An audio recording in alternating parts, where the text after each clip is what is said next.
റസൂലുള്ളാഹി സ്വല്ലല്ലാഹു അലൈഹി വസല്ലം പറഞ്ഞിട്ടുണ്ട്, നിക്കാഹിന്റെ ഏറ്റവും വലിയ ലക്ഷ്യം എന്താണ്? തസവ്വജു, നിങ്ങൾ വിവാഹം ചെയ്യണം.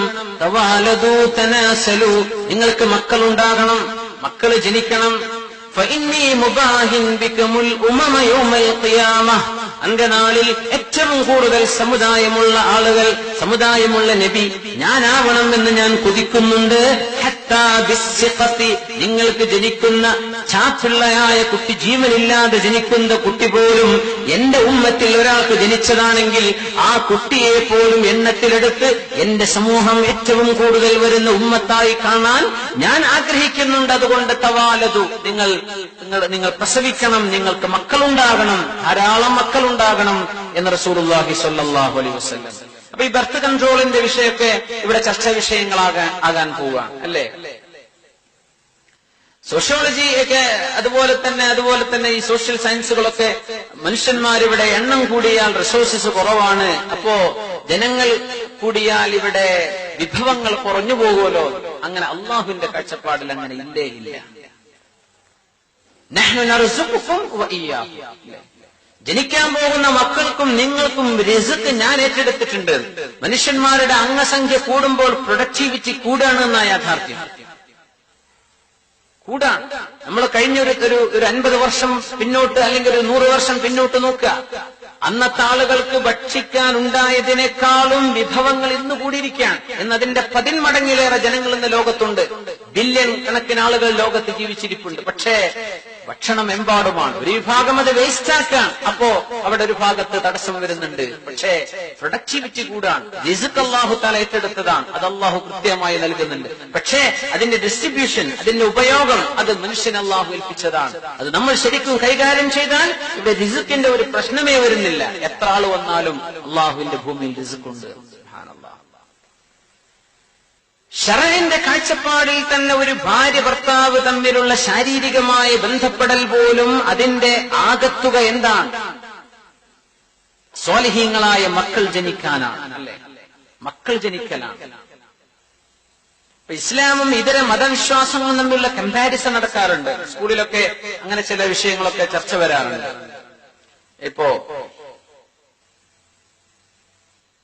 ഇസ്ലാം എങ്ങനെയാണ് ഇത്തരം കാര്യങ്ങളെ വീക്ഷിക്കുന്നത്, മറ്റു ലിബറൽ ചിന്താഗതിക്കാരെങ്ങനെയാണ് ഒരു പുരുഷനും സ്ത്രീയും തമ്മിലുള്ള ശാരീരിക ബന്ധങ്ങളെ വീക്ഷിക്കുന്നത് എന്നിടത്ത് ചിന്തകന്മാർ അല്ലെങ്കിൽ ഇസ്ലാമിൽ നിന്ന് ഇസ്ലാം അന്യരായ ചില ആളുകളൊക്കെ ഇസ്ലാമിനെ സംബന്ധിച്ച് പറയാറുള്ളത് അങ്ങനെയാണ്. ഇസ്ലാമിൽ എന്ന് പറഞ്ഞാൽ അവിടെ ആ ഒരു physical interaction is aim to get born, കുട്ടികൾ ജനിക്കാൻ, മക്കൾ ജനിക്കാനാണ് ഇവർ ശാരീരിക ബന്ധത്തിൽ ഏർപ്പെടുന്നത് എന്നാണ്. അതൊരു കലാപരിപാടിയാണ് എന്ന രീതിയിലാണ് ആധുനിക ഈ മനുഷ്യനെ അധർമ്മത്തിലേക്ക്, അധാർമികതയിലേക്ക് കൊണ്ടുപോകുന്ന സംസ്കാരങ്ങൾ പഠിപ്പിക്കുന്ന അങ്ങനെയാണ്. എന്തോ ഒരു സംഗതി. ഈ മുസ്ലിമിനെ സംബന്ധിച്ചിടത്തോളം അല്ലാഹു തആല നിക്കാഹ് നിശ്ചയിച്ചതിലൂടെ ഒരു പുരുഷൻ തന്റെ സ്ത്രീയെ സമീപിക്കുന്നത് അവന്റെ ശഹ്വത്ത്, അവന്റെ ശാരീരികമായ വൈകാരികമായ ആഗ്രഹങ്ങൾ തീർക്കാനാണ്. ശരി തന്നെ. പക്ഷെ അതിനപ്പുറം അതിന് മൗലികമായ ഒരു ലക്ഷ്യമുണ്ട്. അവർക്ക് സ്വാലിഹീങ്ങളായ മക്കൾ ജനിക്കണം, അതതിന്റെ ലക്ഷ്യമാണ്.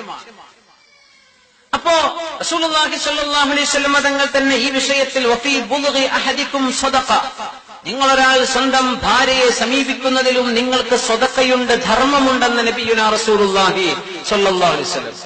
അപ്പോ ചില സ്വഹാബികൾ ചോദിച്ചു, യാ റസൂലല്ലാഹ് അറഅയ്ത, അങ്ങ് പറഞ്ഞു തരൂ നബിയെ, യഅതി അഹദുനാ ശഹ്വത, ഒരു മനുഷ്യൻ തന്റെ വൈകാരികമായ ഒരു ആഗ്രഹമുണ്ടായപ്പോ തന്റെ ഭാര്യയെ സമീപിച്ചു, അവളുമായി ശാരീരിക ബന്ധത്തിൽ ഏർപ്പെട്ടു, അതിലവന് കൂലിയോ യകൂനു ലഹു ഫീഹി അജ്ർ, അതിലെന്താ കൂലി കിട്ടാൻ മാത്രം എന്താ നബിയെ? ഇല്ലേ, ഭക്ഷണം കഴിക്കാൻ വിശന്നു, ഭക്ഷണം കഴിച്ചു, ഇതിലിപ്പോ എന്ത് കൂലി എന്ന് ചോദിച്ച പോലെ നബിയെ, അതൊരു ശാരീരികമായ ആവശ്യമല്ലേ, അതിനിപ്പോ കൂലിയുണ്ടോ? ഞങ്ങൾ പറഞ്ഞു, അറഅയ്തും, നിങ്ങൾ എനിക്ക് ഇങ്ങോട്ട് പറഞ്ഞു തരൂ, ഇൻ വലഅഹാ ഫീ ഹറാം, അതൊരു ഹറാമിലാണ് ഇവൻ ഉപയോഗിച്ചതെങ്കിൽ അയകൂനു അലൈഹി വിസ്റുൻ, ആൾക്ക് അതിന്റെ കുറ്റമുണ്ടാകുമോ എന്ന് റസൂലുള്ളാഹി സ്വല്ലല്ലാഹു അലൈഹി വസല്ലം. അപ്പൊ പറഞ്ഞു, സഹാബത്ത് പറഞ്ഞു, ശരിയാ നബിയെ, അത് ഹറാമിലാണെങ്കിൽ കുറ്റമാണ്, എന്നാൽ ഇത് ഹലാലിലായതുകൊണ്ട് ഇതിന്റെ പേരിൽ അയാൾക്ക് അല്ലാഹു പ്രതിഫലവും നൽകുമെന്ന് അഷ്റഫുൽ ഖൽഖ് സ്വല്ലല്ലാഹു അലൈഹി വസല്ലം. അപ്പൊ മൗലികമായ ലക്ഷ്യം അതാണ്. തനാകഹു തവാലദു, നിങ്ങൾക്ക് മക്കൾ ജനിക്കണം, അതിന് നിങ്ങൾ നിക്കാഹ് ചെയ്യണം എന്ന് റസൂലുള്ളാഹി സ്വല്ലല്ലാഹു അലൈഹി വസല്ലം.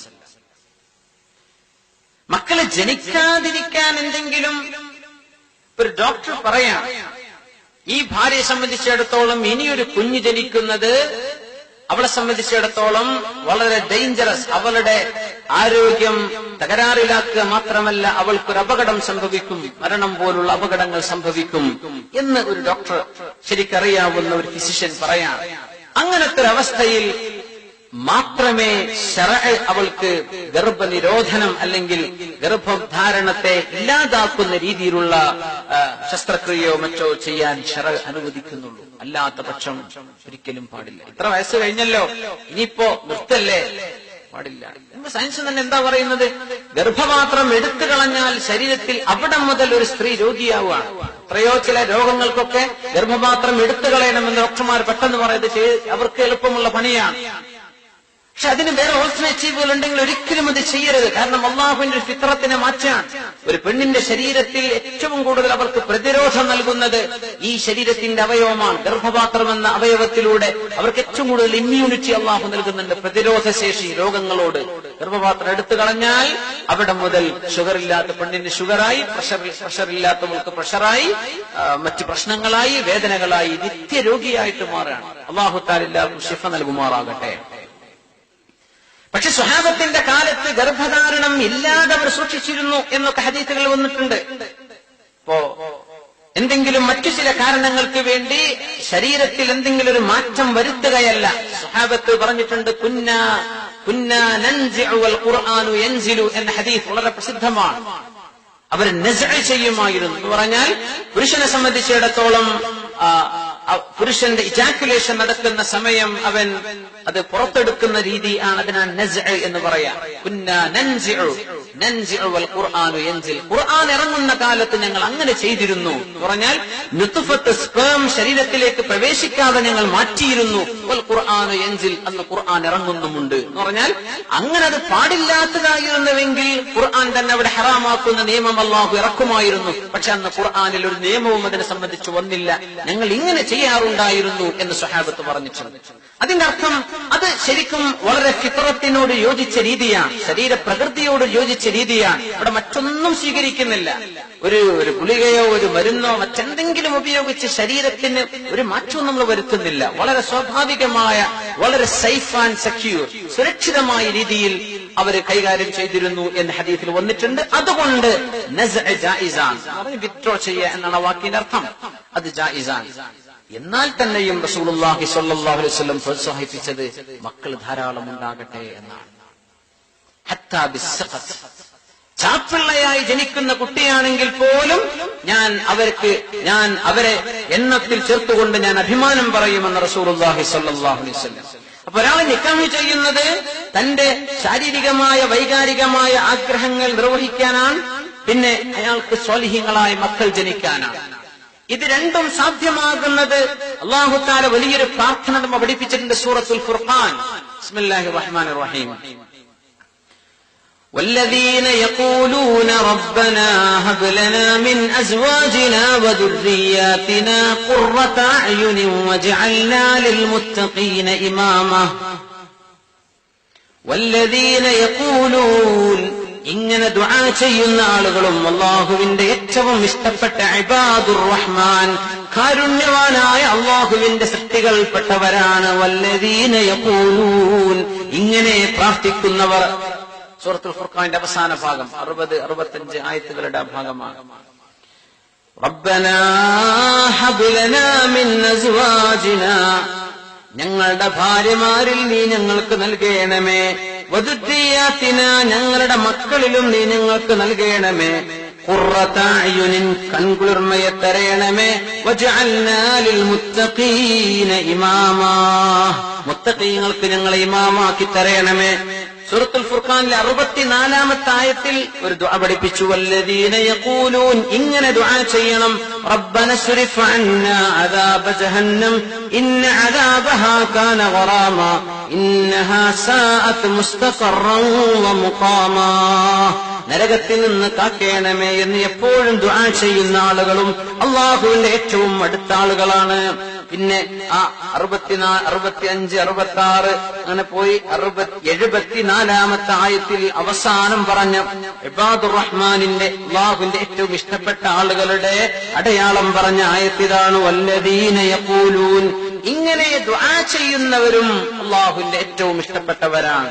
ഇത് പറഞ്ഞിട്ട് പിന്നെ 3 ആയത്തുകൾ കഴിഞ്ഞ് ഈ സൂറ അവസാനിക്കുകയാണ്, സൂറത്തുൽ ഫുർഖാൻ. എന്താ ദുആ?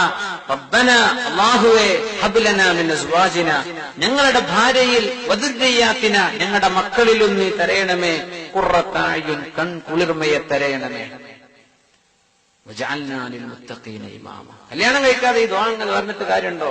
പഠിച്ചോനിക്ക് കുട്ടികളെ തരണം, കല്യാണം കഴിച്ചിട്ടുണ്ടല്ല. പഠിച്ചോനിന്റെ ഭാര്യ നന്നാക്കി തരണം, ഭാര്യയല്ല, കുട്ടികളില്ല, ഒന്നുമില്ല. അപ്പോ അല്ലാഹു തആല ഇങ്ങനെ ഒരു ദുആ ദ്വാരക്കണമെന്ന് പറഞ്ഞപ്പോ തന്നെ മനസ്സിലായി കല്യാണം കഴിക്കണം. അത് വളരെ അല്ലാഹുവിന് ഇഷ്ടമുള്ള ഇബാദത്താണ്. ഈ ദുആയിലൂടെ അല്ലാഹു പഠിപ്പിക്കാൻ റബ്ബനാ ഹബ് ലനാ മിൻ അസ്വാജിന.